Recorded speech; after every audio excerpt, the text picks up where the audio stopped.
Hi y'all, it's Becky Roesler. I have Becky's Journals on Instagram and on YouTube. Excuse me. Today I'm going to show you my new bingo card journal. I had these bingo cards and they're quite large. They're 8.5 inches tall, or 8.25 inches tall, and 7.5 inches wide. They're quite large. They're an unusual size for a journal, but I was determined I was going to do something with these vintage bingo cards. I got them I used to sell antiques and collectibles, and I had some bingo cards in a box lot I got at an auction. So I've had them for years, and and no longer sell antiques and vintage stuff, but I love the way this turned out. I had so much fun, but it was really, really a challenge. I did a tab binding on this journal, and my closure is just actually it was a tie from an old dress that I had, either an old dress or some drawstring pants, I'm not sure, but I saved it, and that's what I used for the tie. I've got the tie connected here with a hole here, and then just glued into the tie and wrapped around the journal. It's I've got the bingo cards from the date stamps were last used in the like 1989, and it's got a true antique key on the tie. So here's the tab binding, and there was the address of the place that this was made for, which happened to be the Veterans of Foreign Wars here in New Braunfels. And I just made a label, a journal label on top of that, and on the back side of it I just put my label for that I made it on the back. So I'm going to run through it with you and show you. I did make a video on how I put this together. It was quite the challenge. I am not going to go into a lot of that during this, but I can tell you that there was some things I really liked about it. As it grew, the fabric is it's not stretchy, but it's flexible enough that my pages were able to spread out, so I didn't end up with a huge gator mouth at the end. It just sort of expanded back there like an accordion almost. Anyway,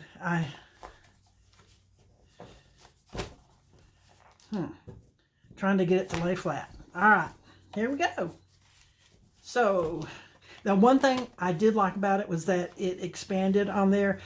This is my first tab binding I've ever done, and the only thing I don't like about it is that the spine is not stiff. It's flexible, so the pages sort of wobble around. Like I said, it is 8.25 inches tall, 7.5 inches wide. It's got 64 pages front and back in it. And the way that I construct this, I put folded in half pages and then did the tab binding and then folded in half. I did it like I was doing an individual, God, my mind just went blank.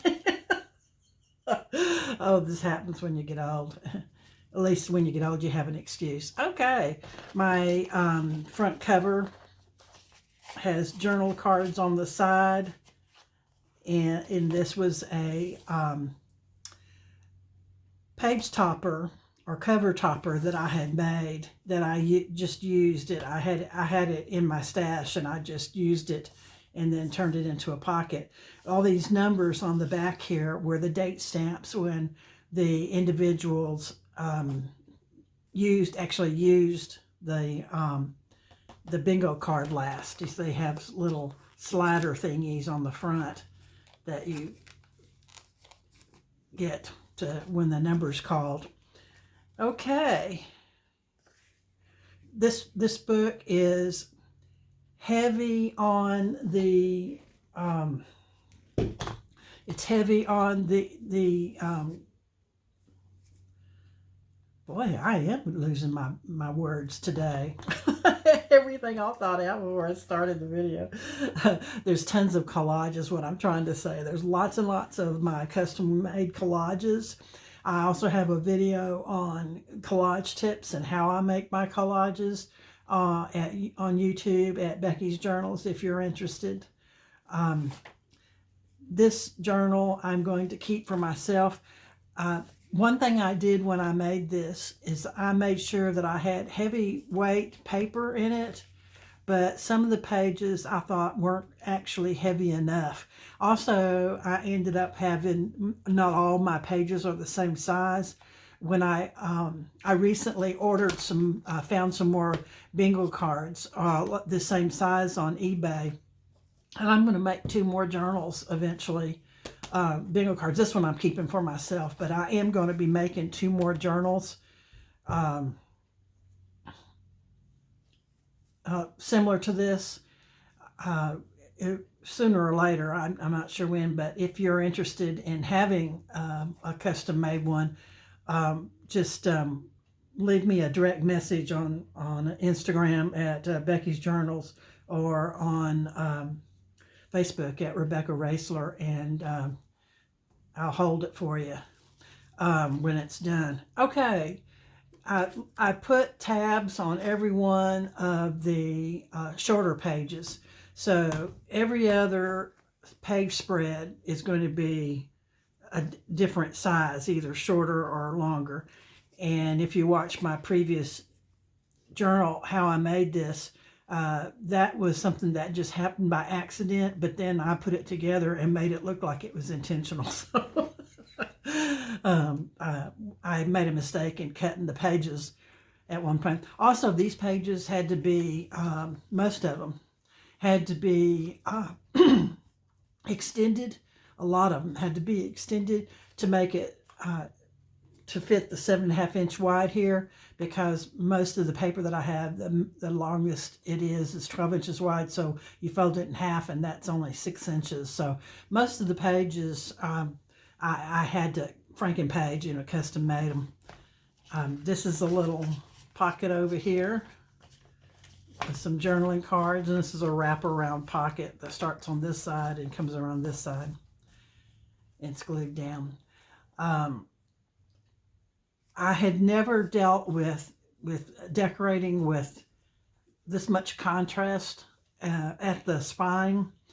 So I really thought long and hard about how I put together the colors and the different things so that wouldn't look unintentional, where it would look like it was an accident.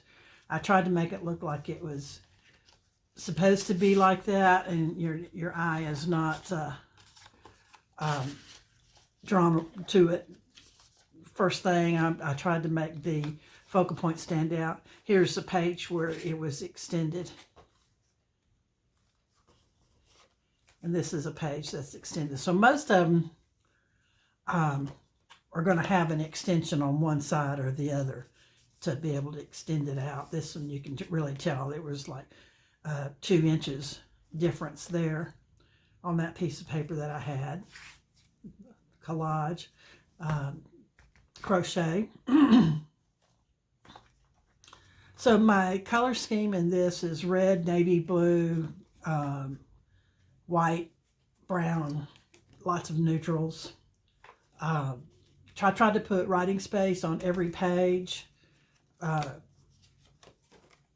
I also left a lot of room for things to be added, like photographs and little quotes and extra writing spaces.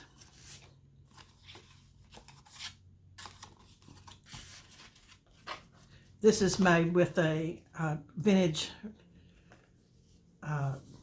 they call it a dresser scarf back then, but it's just like a little miniature tablecloth. lots of fabric, lots of texture in this one.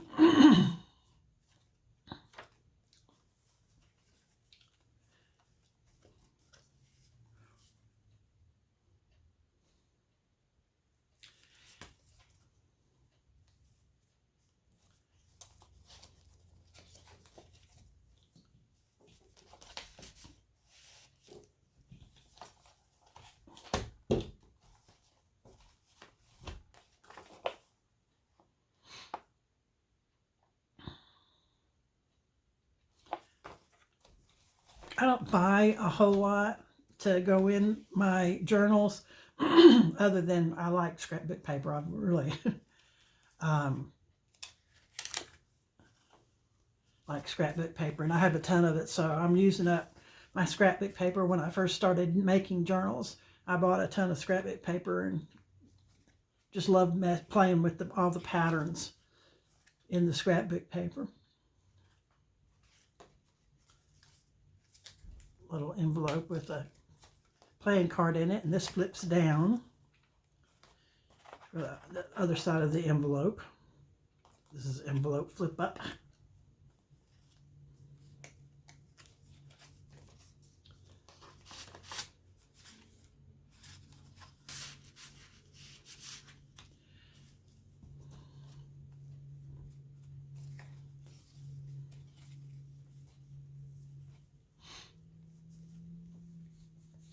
I say I'm going to keep this one, but I fall in love with every single new journal that I make and say that. So who knows, I might let this one go.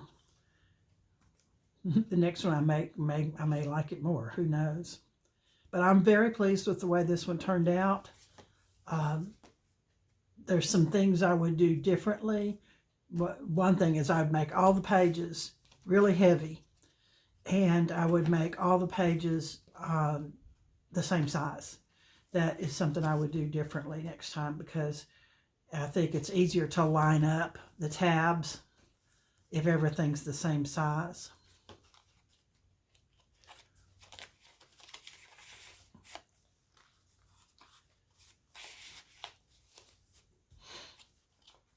I post photos every day in my on Facebook and on Instagram. If you're interested, follow me there, please. Please take a moment to give me a thumbs up on this video if you like it. I hope you get some good ideas out of it that will that you can use in your journals.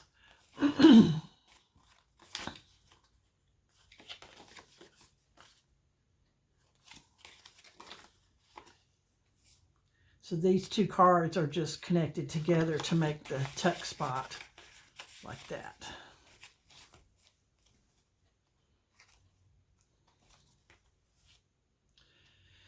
There's lots and lots of texture in this journal, and this spread is one that I use mixed media. I didn't like the contrast.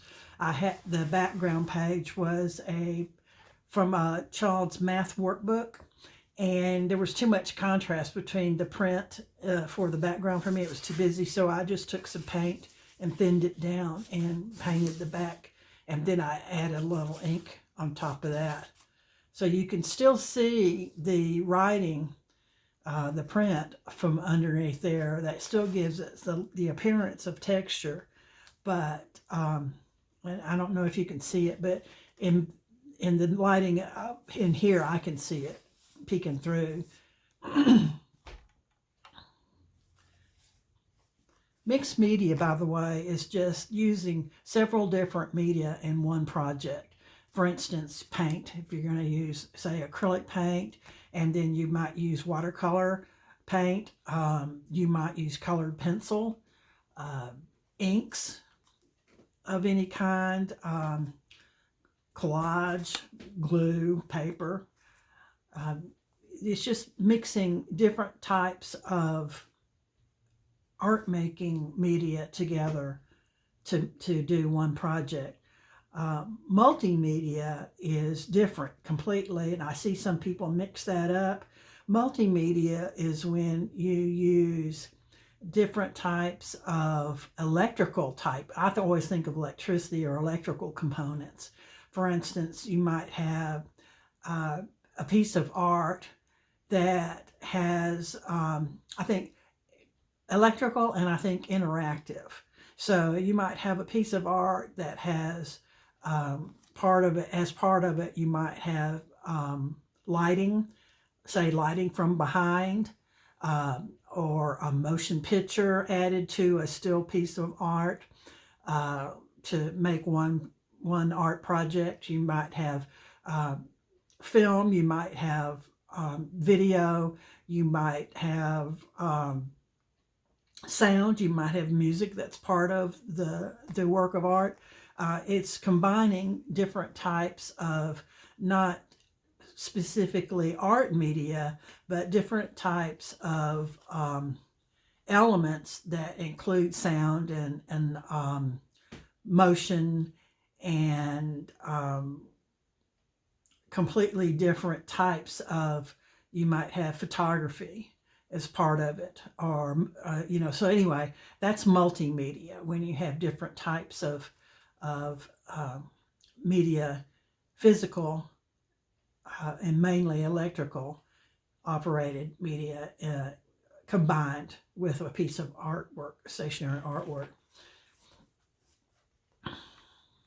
When I think of multimedia, I think of these large structures that are built that you can walk through, and you know, sort of like Disney World, where you walk through it, and then there might be a motion video element in it, or it might be photograph, a slide projector, you know, in it, but you walk through it and it's more of a interactive large piece of artwork. You see a lot of public art displays that are like that. Belly band on this side.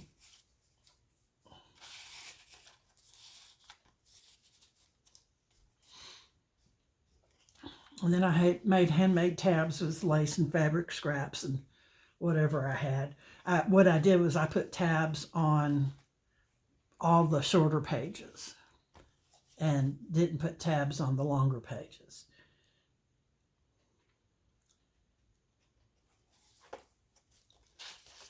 Pocket back there.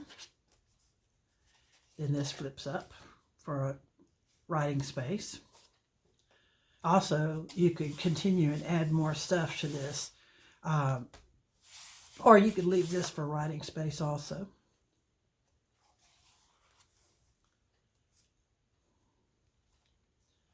Since I limited my palette to colors that were like grays and blue grays and blues and muted reds and then darker reds, the whole book is more cohesive. It looks like it was intentionally, and it was intentionally put together like that. Another thing I wanted to show you is that on some of the things, the tabs, just as it turned out when I went to go work in it, how I wanted to make the page, the tabs looked too harsh. There was too much contrast between the dark blue of the tabs and the page, and so I camouflaged it by putting lace pieces over that, and on this one I camouflaged it by putting some little labels over that end of it, so it's not, your eye doesn't go to it and see the contrast. Your eye's going to go to the page, the part of the page with the most contrast. And contrast is just the degree of lightness or darkness. So your eye is naturally drawn to that. And normally you have the most contrast where your focal point is. But in this tab journal, since I used the navy blue, that it really, it stood out, and it drew away from my focal point.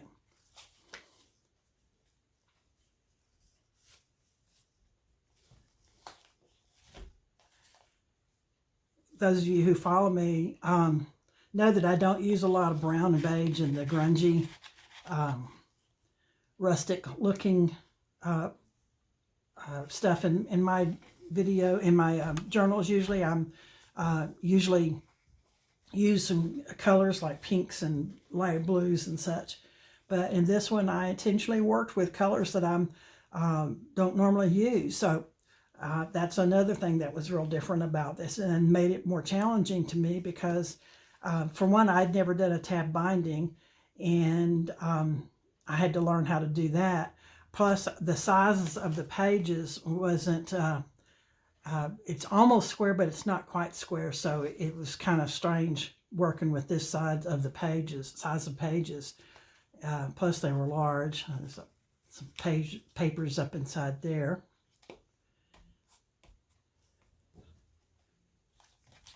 And that's it. Please let me know. Leave a comment. I love to hear from you. Let me know what you think.